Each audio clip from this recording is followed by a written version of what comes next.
Ce qui a permis à l'IRSST de demeurer pertinent et influent au cours de son histoire, bien, je dirais qu'il y a deux choses. D'abord, être vraiment fidèle à sa mission, donc réaliser des projets de recherche en réponse aux besoins des milieux de travail.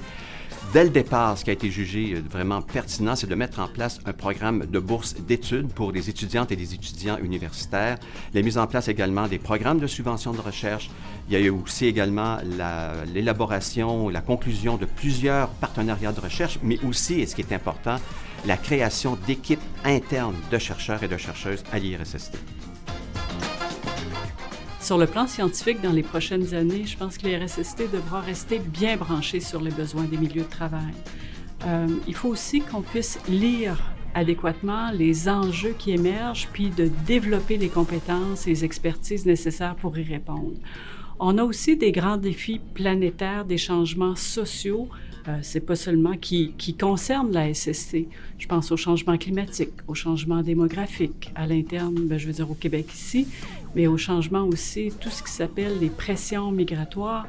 Tous ces enjeux-là interpellent la SST. Il faut qu'on soit prêt à y répondre.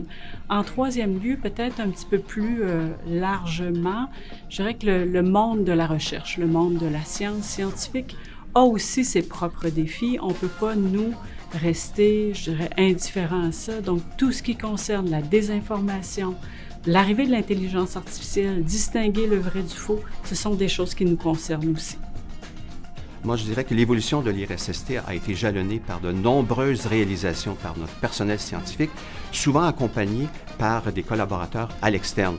À titre d'exemple, l'Institut s'est beaucoup investi dans la recherche, entre autres la prévention en matière d'asthme professionnel, les chutes de hauteur, des maux de dos, le bruit, tout ce qui touche les contaminants chimiques et tout ça, et également la santé mentale et, tout récemment, la COVID. Donc, on s'apprête à vivre une transformation importante à l'IRSST. On s'apprête à dévoiler notre nouvelle adresse. C'est une occasion vraiment en or pour s'actualiser, être à la fine pointe de la technologie, pour être plus accueillant pour nos collaborateurs, pour la communauté, pour nos partenaires, les étudiants, les stagiaires.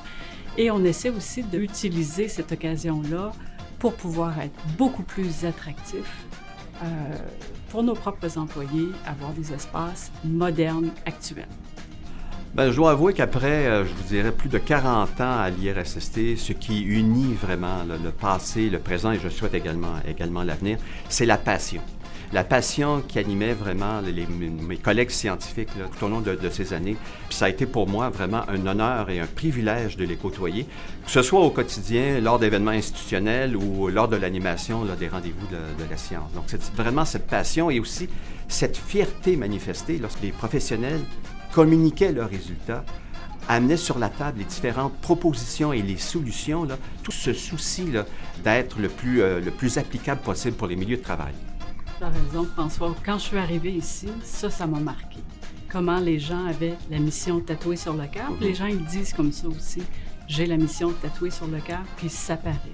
Ce qui m'a aussi frappée, c'est comme tu dis, c'est la volonté d'être utile au milieu, puis de continuer, d'aller sur le terrain, d'être sûr là, que ça convienne, qu'on a vraiment à la fois le souci de la rigueur et aussi de l'application, que ça fasse une différence dans les milieux de travail.